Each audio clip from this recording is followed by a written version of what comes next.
Welcome to the first episode of Slapped or Slopped, a new series where I review the games I'm playing based on those two facts. Today's game is the brand new Metal Eden, just released on September 2nd by Reikon Games. Metal Eden is a boomer shooter that I've seen described as mixing Titanfall, Ghostrunner, and Doom, packing it with the best mechanics from each of them: wall running, grapple, dashes, etc., which on paper is absolutely wonderful. I've loved all three of these titles, and any similar ones that have come after: Severed Steel, Metal Hellsinger, Ultrakill, you name it, and the inspiration's there. So naturally, when offered a key, thank you to the Deep Silver Creator Collective and Reikon Games, I was wicked stoked to check it out. And when the day finally came, I installed and loaded the game up the fastest I have in a hot minute. I immediately noticed the cursor lagged and felt very unnatural, almost like it was attached to a wire attached to my mouse. And I can overlook bugs here and there. After all, I do love me some Bethesda games. So I navigated the menu with my 10-foot pole and started up a save. And I noticed the game had several save slots and difficulties, which immediately threw up some green flags. We love replayability and scaling over here. The intro cinematic had me even more excited and ready to liberate some trapped humans. But after that, the rose-colored glasses started to wear off. The look controls for mouse and keyboard weren't well optimized, and I ended up just settling for a sensitivity. Not the worst thing in the world, but still. And I very quickly realized that the linear approach of the tutorial was just the game, period. No exploration, no hidden areas. I mean, unless you count taking the left opposite of your objective and turning one hallway to get an extra life. Chock full of the used and abused trope of clear X enemies to open the door and then move forward, which would be fine if there was more meat to the bones. But I was able to run through a majority of the levels, ignoring enemies and going from zipline to zipline, making this feel like a real on-the-rails shooter. And I mean, to be clear, they just populate long stretches of hallway segments with a bunch of enemies you don't actually have to touch at all, which is probably for the better that you don't, seeing as you find out you're just eliminating innocent people who don't have a choice and also won't respawn like you. And to go with this, the world feels very rigid. Every district looks and feels the same, from the market district to the trash district. No real environmental storytelling to help you feel more in the world or help develop some attachment to what's going on. And I've always loved reading the little newspapers or graffiti or looking at anything the devs put into the background of levels. And despite me looking around constantly, I found nothing. All of it was just the same repurposed textures, shapes, and aesthetics without anything to anchor an emotion to it. They also included a really immersion-breaking ball mechanic, which again serves only as a way to get you through an essential linear hallway of a level,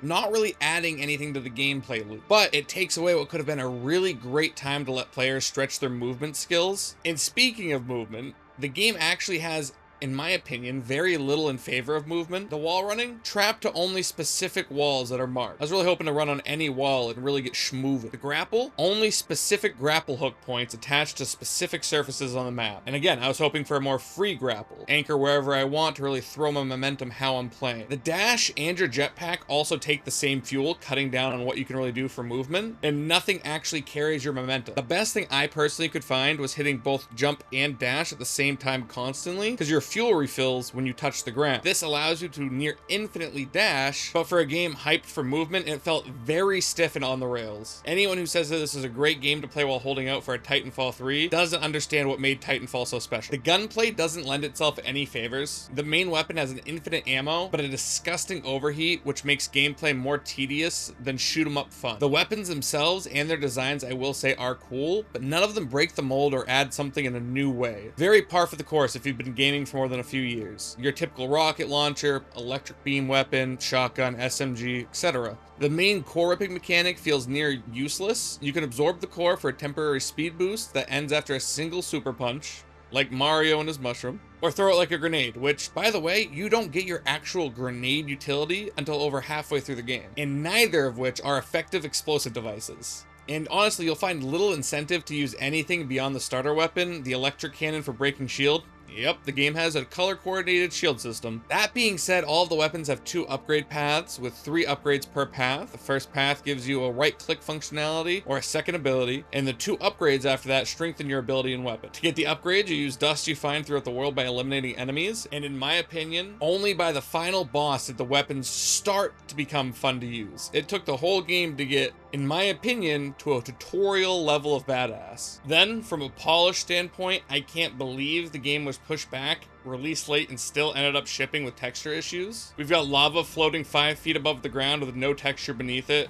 And this isn't in the middle of nowhere. Turn around during any mission and you'll see the lava doesn't even have an end texture. It's just hanging out like a Minecraft painting covering a secret door to disappointment. And for the wall running, the walls don't latch on properly a majority of the time, so you just fall to your death, causing wall running to be more of a hassle than a blissful experience that other games make it. Overall, the game felt extremely poorly optimized and clunky. A big hit to their scoring also comes from the fact that they used AI for their voices instead of hiring a proper voice actor and paying them. I mean, at this point, hire some random dude off the street for $5 and a beer, and at least you're helping your community. Replacing voice actors with AI is never acceptable. And back to the story I'd mentioned in the beginning, after beating the game, scratching my head for a few days and randomly getting enraged, I realized that 3/4 of the game's story is laid out right in the Steam description. You are a hyper unit powered by a phantom core who runs through the internal defense corps. Hyper unit Asuka is sent on a suicide mission to rescue the citizens' cores from the vast monolithic city Mobius. Once a hopeful new home for humanity has now turned into a deadly trap, confront the engineers, uncover the mysteries of the Project Eden in Mobius, a vast monolithic city high above the planet's surface protecting the mysterious Hive Tower run by mysterious engineers. A once hopeful new home for humanity has turned into a deadly trap. Explore the brutalist and monolithic environments of the derelict orbital colony in the mysterious world below, Vulcan. Right there with that Steam description, that is 90% of the story you get throughout the game. Then the rest of the game's story is delivered by a cringy incel type named Nexus, patched in through your helmet with some cutscenes sprinkled in between the levels. With very little explanation, the most we get is towards the end, when we let a creepy little parasite man into our robo body to carry him just so he can take over the machine controlling the planet, who we just leave there and never talk about or to again, who replaces Nexus as our cringy cricket on our shoulder who gives us the slightest bit of backstory. All in all, Nexus sent us for an undisclosed number of years over and over again to die in the attempt of breaking a force field to free the trapped cores from the prison they're being held in. Again, cores that are supposed to be regular people, so we do just that. We get to the end and bro is just a big mech sitting there the whole time, and then you get a flashback and remember you two beef and you had to bring a nuke just to tell bro that you weren't interested, and jump to present. Somehow now bro knows you know, screams and starts trying to beat your ass, cue typical Kyle activities, and after smacking him up with a frying pan, you have a flashback remembering some scene in a nightclub where bro robbed you, you forgave him, and brought him into the fold of your Eden project, alongside her 2 other friends, which happen to be the other engineers on the planet. Now every engineer you beat along the way is just in your head with you, now including Nexus, who is just good and nice now. No sorry, no explanation, nothing. You get remade back on the orbital station, then launch out of your exploding station as an unknown voice picks you up and says, "Careful, bro, she's special." Game over. No explanation onto why the souls are trapped. No explanation as to why Nexus wanted them. What Nexus did when you unlocked the doors. What happened to the souls. Why she's just alright with them now. What happened to the parasite we put into the architect's body. Why did the defense core attack you even after you're the last alive and have all the apex cores. Tons of plot holes and cliffhangers with no real story along the way, as you have amnesia 9/10 of the game.